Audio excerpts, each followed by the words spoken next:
Hi guys and welcome back to Permutation and Combination Part 2. Thank you so much once again for joining me in the second episode or second part of Permutation and Combinations. In the first session, in the first video, we have already looked at the basics of permutation and combination, that is the product rule and the additive rule, right? Let's extend this and let me start with an example of permutation and combination. Again, a question which we also took in other form in the first video. We'll take another question just to thoroughly ground our concepts of additive rule and product rule before we look at the factorial function. चलिए देखते हैं. So how many words with or without meaning of three distinct letters of English alphabets are there? Right. Important thing, three distinct letters, which means you cannot repeat the letters. Okay. I want three distinct letters. So let me say 1, 2, 3. The meaning does not matter. I know total number of letters in English alphabet are how many? 26. So in the first place, I can fill this first place by any of these 26 letters. कोई भी एक letter pick करूं, उसको यहाँ पे मैं place कर सकता हूँ. सपोज मैं यहाँ पे A प्लेस करूं. Now how many letters are still remaining with me? 25. ठीक है. In the second place, now please remember the important thing over here is it has to be distinct, right? A मैंने अगर यहाँ पे लिया है तो सेकेंड प्लेस पे मैं A रिपीट नहीं कर सकता हूं. करेक्ट. तो जो मेरा सेकेंड प्लेस है वो कितने लेटर से फिल हो सकता है? 25 लेटर से ही फिल हो सकता है, क्योंकि 25 लेटर्स बचे हैं मेरे पास अब. राइट. जैसे मैंने यहाँ पे B ले लिया. अब मेरे पास कितने लेटर्स बचे? 24 लेटर्स बचे. अब जो मेरी थर्ड प्लेस है उसको मैं कोई भी 24 लेटर से फिल कर सकता हूं, any one out of the 24 letters. Correct. So मेरे टोटल नंबर ऑफ वेज कितने हो गए यहाँ पे? 26 into 25 into 24. Whatever the product comes out to be, that would be the number of English words that you can make out of the 26 letters, provided there are three distinct letters. ठीक है. So we are using what over here? We're using product rule over here. This is something which we have already covered in our first video, permutation and combinations 1, right? So before you come look at the second video, if you are not sure about these concepts, please go back to the first video, go through it thoroughly, and then understanding this question would become very, very simple. Let's move to another important aspect of permutation and combination, what is called as the factorial function. जब भी आप permutation combination के questions करेंगे, factorial हमेशा आएगा वहां पे. Factorial होता क्या है? If n is a natural number, right? So important thing is natural number, then n factorial denoted by n factorial. So this is sometimes written like this, और आपको बहुत जगह पे ये कुछ ऐसे भी मिले n factorial. ठीक है. तो n factorial होता क्या है? n into n minus 1 into n minus 2 and so on, last में 1 तक जाएगा. ज्यादा कॉम्प्लिकेट मत होइए, ज्यादा कंफ्यूज मत होइए. वी हैव एनफ एग्जांपल्स इसको हाईलाइट करने के लिए. ठीक है. So n factorial is n. You keep on decreasing the numbers and finally you end it with 1. That is what is called as the factorial function. Important जो है factorial function में याद रखने के लिए वो होता है 0 factorial which is 1. ठीक है. Important इस चीज को याद रखिएगा that 0 factorial is always equal to 1. 1 factorial is 1. 2 factorial is 2 into 1. 3 factorial is 3 into 2 into 1. तो जो यहाँ पे आपको दिख रहा है n minus 1 n minus 2 till 1. तो अगर मुझे 3 factorial लिखना है तो मैं कैसे लिख सकता हूँ? In the same formula, 3 into 3 minus 1 into 3 minus 2, right? So this would be 3 into 2 into 1. ठीक है, बस तो आपको याद रखना है जब भी फैक्टोरियल लिखेंगे, फैक्टोरियल का मतलब होता है द फंक्शन नंबर, और उसको आपको 1 से रिड्यूस करते जाना है जब तक आप लास्ट में 1 से एंड नहीं करते हैं उसको।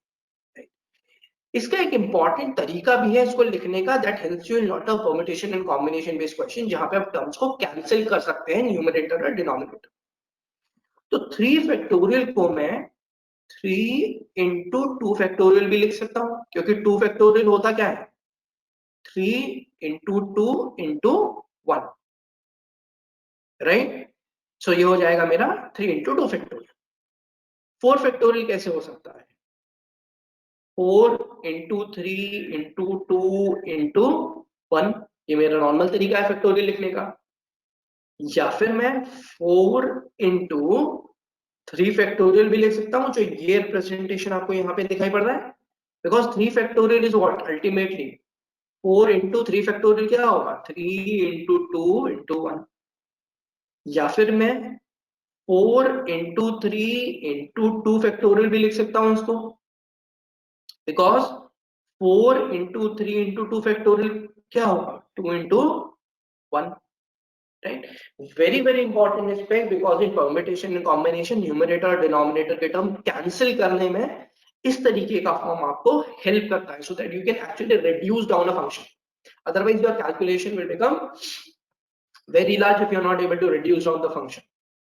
ठीक है, तो इस चीज को याद रखिएगा, इसलिए बहुत सारे एग्जांपल्स के साथ मैंने उस चीज को हाईलाइट भी किया। 5 फैक्टोरियल क्या हो सकता है, 5 into 4 into 3 into 2 into 1, which is my normal factorial representation, या फिर 5 into 4 फैक्टोरियल, क्योंकि 4 फैक्टोरियल क्या होगा, 4 into 3 into 2 into 1, और 5 into 4 into 3 factorial, 3 factorial is 3 into 2 into 1, और 5 into 4 into 3 into 2 factorial, 2 factorial is 2 into 1। ठीक है, सो आई होप फैक्टोरियल का कंसेप्ट समझ में आया है, राइट? एंड कितने तरीके से मैं उसी फैक्टोरियल को मैं रिप्रेजेंट कर सकता हूं। Very important concept again. If n is greater than equal to 5, then n factorial always ends with a 0. इस चीज को याद रखिएगा, कैट में and lot of other entrance exams, इसमें आपको क्वेश्चन भी मिल जाता है, which is a very fairly simple question. तो इस चीज को याद रखिए, n factorial will always end in a 0। क्यों? 5 फैक्टोरियल क्या होगा मेरा, 5 into 4 into 3 into 2 into 1, right? This is 20 into 3, 60, 60 into 20 is 1. 6 factorial क्या होगा, 6 into 5 4 into 3 into 2 into 1, या तो एक इस तरीके से कैलकुलेट कर सकता हूँ, so this will come out to be 720। या फिर मैं इसको 6 into 5 फैक्टोरियल भी तो लिख सकता हूँ, right? So this would be 6 into 120, which is 720। इसके बाद आप कितने भी टर्म्स लेके उनको मल्टीप्लाई करते जाएं, तो आपका जो एंडिंग होगा वो हमेशा 0 से होगा, क्योंकि ये टर्म आपका 0 है, right? Since my last unit digit is 0 in 5 factorial, n greater than equal to 5, मतलब n factorial 5 के ऊपर, 5 and above is always going to end in a 0। इस चीज को याद रखिएगा, very important property, that unit digit of n factorial is always a 0, provided n is greater than equal to 5. This is one condition which you'll have to remember. Let's look at, चलिए एक दो questions करते हैं, so that this whole concept के किस तरीके से factorial को रिजॉल्व करना है वो क्लियर हो जाए। I have this 7 factorial upon 2 factorial। अब 7 फैक्टोरियल को मैं कैसे लिख सकता हूँ, 7 into 5 into 4 into 3 into 2 factorial लिख सकता हूँ, on the basis of an understanding जो हमने अभी तक किया है, डिवाइडेड बाय 2 फैक्टोरियल। इसको आप डायरेक्टली कैंसिल कर सकते हैं, तो आपके पास बचता क्या है, 7 into 5 into 4 into 3. ठीक है, so 4 3s are 12, 12 5s are 60, 60 into 7 is 420. Correct? So this is how you solve factorials. 5 factorial into 3 factorial, 2 factorial. 5 factorial is 5 into 4 into 3 into 2 into 1. ये हो गया मेरा 5 factorial. 2 factorial क्या होगा? 2 into 1. Correct? So this is 5 4s are 20, 23s are 60, 62s are 120, 120 into 2, 240. So 240. Okay. So I put in this example just to illustrate you कि how do we solve factorials. अगर factor division की form में हो तो factorial किस तरीके से solve करते हैं, product की form में हो तो factorials किस तरीके से resolve करते हैं. I hope this is clear कि अगर if I have a division, how do we solve a factorial? If it's multiplication, how do we solve a factorial? Okay. 3 factorial upon 4 factorial ले लेते हैं. So I have 3 factorial रहने देते हैं उसको वैसे. 4 factorial को मैं 4 into 3 factorial भी लिख सकता हूँ, right? This cancels out, तो मेरे पास बचता क्या है 1/4. अगर आप ऐसे नहीं लिखेंगे तो what you'll have to do, आपको factorial पूरा resolve करके लिखना पड़ेगा. मतलब 3 factorial upon 4 factorial, you will have to write this as 3 into 2 into 1 upon 4 into 3 into 2 into 1.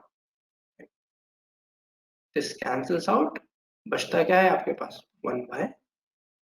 जो हमने यहाँ पे कैलकुलेट किया है 1/4, उतना ही आपके पास यहाँ पे भी बचेगा 1/4.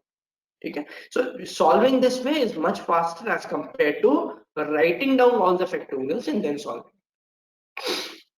अब देखते हैं 3 factorial का factorial निकालना है मुझे. So I have 3 factorial का factorial. So 3 factorial कैसे लिख सकते हैं?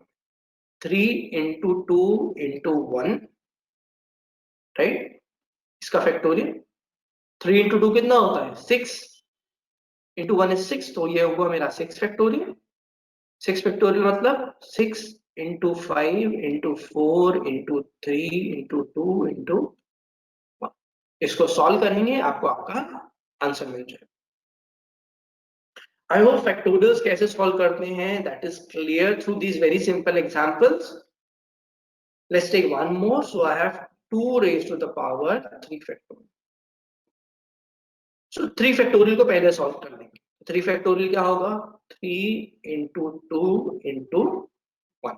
ये मेरा हो गया 3 factorial. So this is 2 raised to the power 3 2s is 6. 2 raised to the power 6 आपका आंसर है. उसको चाहिए तो आप और रिजॉल्व कर सकते हैं. 2 raised to 6 कैलकुलेट करके you can write down the final answer. ठीक है. So quickly अगर मुझे रिवाइज करना है तो क्या कर सकता हूं मैं? n factorial मुझे पता है कैसे लिख सकता हूं. n into n minus 1 into n minus 2 and so on into 4 into 3 into 2 into 1, right? If n is greater than or equal to 5, then n factorial always ends with a 0. ठीक है. और हर नंबर को मैं बहुत अलग अलग factorial के terms में लिख सकता हूं. जैसे यहाँ पे हमने 4 फैक्टोरियल को 4 into 3 फैक्टोरियल के फॉर्म में लिखा है. न्यूमरेटर डिनोमिनेटर कैंसिल हो गया तो बचा क्या मेरे पास 1/4. right? I hope this concept of 4 factorial and factorial as a concept was clear to you. If you're not subscribed to our channel, please do subscribe to our channel for more such videos. And if you want to get in touch with us, these are our addresses: the College Road Center, Nasik, and we also have the Nasik Road Center with the following contact details. Thank you so much guys for joining me in this video. Hope to see you again in the next video. Thank you so much.